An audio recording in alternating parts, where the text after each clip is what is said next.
Welcome to Above Par. I'm your host, Kathy Hartwood. I show you how to take more of your talent to the golf course without practicing harder, taking more lessons, or buying new equipment. I show you how to end the frustration of underperforming so you can start playing to your potential. This is where you are going to learn how to think above par so you can play below par. Let's get to it. Hi, my golf friends. Welcome back to Above Par. I hope you're having a beautiful week, playing a little bit of golf. I appreciate you listening in. I appreciate you sharing this with your friends because I get lots of comments from people who are encouraging some of their friends to listen to the podcast. Anybody that you think that this is helpful for, just share away. Encourage them to listen, binge listen, share your favorite episodes. Any which way is good by me. I'm just here to help people think better, feel better, play better. And I'm all about sharing the love and anything that you find will be helpful, anything that works. Today, what I want to talk about is resilience. And resilience is one of those things that I think I've prided myself on being a relatively resilient person over the course of my life.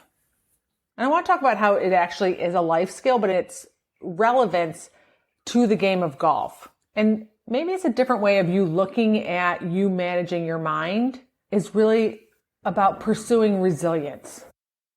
So resilient by definition is the ability to understand or recover quickly from difficult conditions, right? Golf offers up plenty of difficult conditions. So it's our ability to recover quickly, which is what I talk about with mental management, is recovering quickly, allowing yourself 60 to 90 seconds to be upset about different conditions on the golf course. Google's also says that what is meant by a resilient person is resilience is the process and outcome of successfully adapting to difficult or challenging life experiences, especially through mental, emotional, and behavioral flexibility. So resilience is the process. It's mental management of successfully adapting to difficult or challenging life experiences, or in this case, I'm going to talk about golf experiences, which are part of life.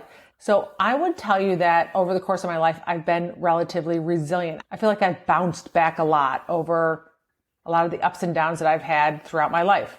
I would not use the word for myself in the past as quickly. And I've talked about in this other episodes is where, I have sat in shame after a bad round for multiple days, acclimating my brain to feeling like shame takes X number of days to process.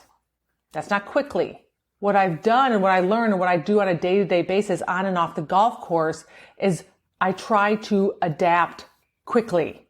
I try to recover quickly. I like to think of myself as being mentally and emotionally flexible. I do that by managing my mind, my thoughts and emotions. Those are the things that I teach in Unleash Your Game. That's things I teach my clients in coaching that we talk about in Above Par that I talk about here. It's learning how to process emotions and learning how to manage your thoughts, on how to be deliberate and intentional. Ultimately, this could be called golf resilience instead of the mental game, right? It's a process. So how resilient are you on the golf course? How quickly do you recover from difficult conditions? And of course, we're not talking about you going out on the golf course and playing in the rain or the wind, not those kind of conditions. It's about really 5 different categories. The first category is how resilient are you after a shot? How quickly do you recover after a bad shot or a difficult result? Do you allow yourself 60 to 90 seconds to get through that disappointment or that frustration? Or are you not so resilient after a poor shot? Does it hang out and affect the next shot and the next shot? And the second area is resilient with people's words and actions. Honestly, I think this is the weakest component of most people on the golf course.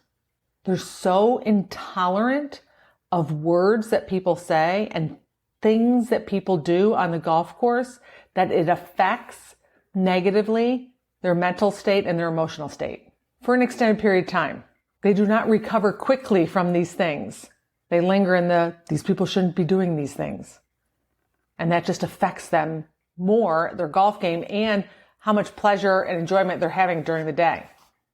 How resilient or how quickly do you recover from things that people say to you that you do not like, or things that people do that you do not like?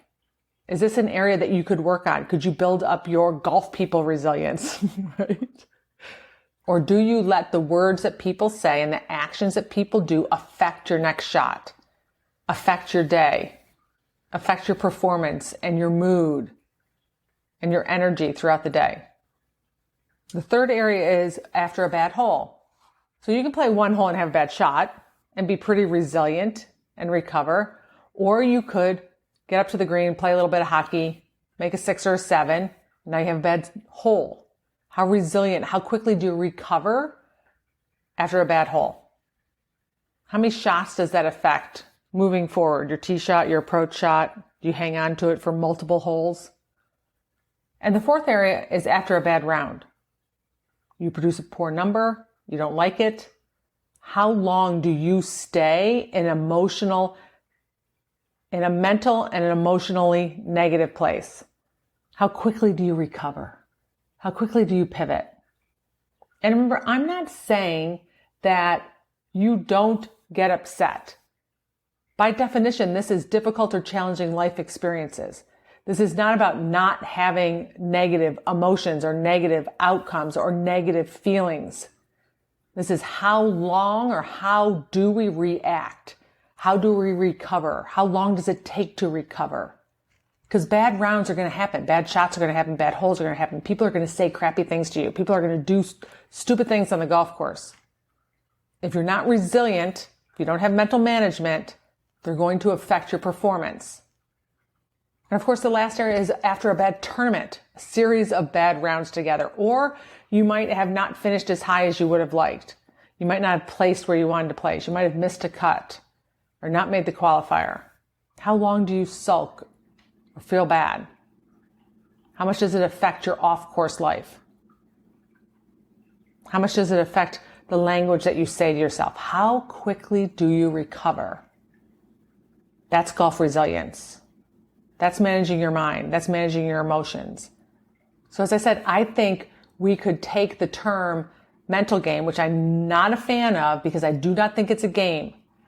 We're not playing a game here. This is about your ability to manage your mind on and off the golf course. It just happens faster on the golf course. There's just different elements that come into play.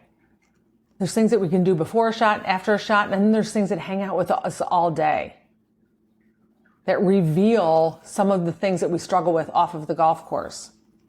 They just show up. How resilient are you? Using the word resilient and resilience, I think summarizes really what it's about managing your mind. It is about being resilient. It's about recovering quickly. It's about knowing there are going to be difficult and challenging experiences for us, and how long we let them affect our next shot, our next moment, our next minute, our next hour, our next day is mental and emotional and behavioral flexibility. So while we go through this list of after a shot, relative to people, after a bad hole, after a bad round, after a tournament you didn't like, which of those areas can you work on your resiliency? Which one can you work on recovering quicker? You might even take it to a bad shot. Could be a specific bad shot annoys you a little bit more than another one. I will tell you that hitting a fat shot out of a fairway bunker, I am less resilient than mishitting a shot on any other part of the golf course. That would be an area that I would work on, becoming quicker at recovering from that. So you might have shots that you're more resilient and other ones you're not. Just a different way of looking at the golf mind, mental golf, mental management. It's technically golf resiliency. How would you grade yourself? And if you feel like you're not very high in one area, what do you need to do to build that muscle, to build that skill, to work on the process of learning how to recover quickly? All right, my friends, are you resilient? Are you resilient off the golf course in different areas? What do you do there? How can you take that skill and change it and shift it to things that you do on the golf course? Right? Just a different way of looking at it. If I can help you with your resiliency, if you want to learn more about Unleash Your Game or any of the programs, make sure you head to kathyhartwood.com. Have a beautiful day, and I'll talk to you next Wednesday. All right, bye.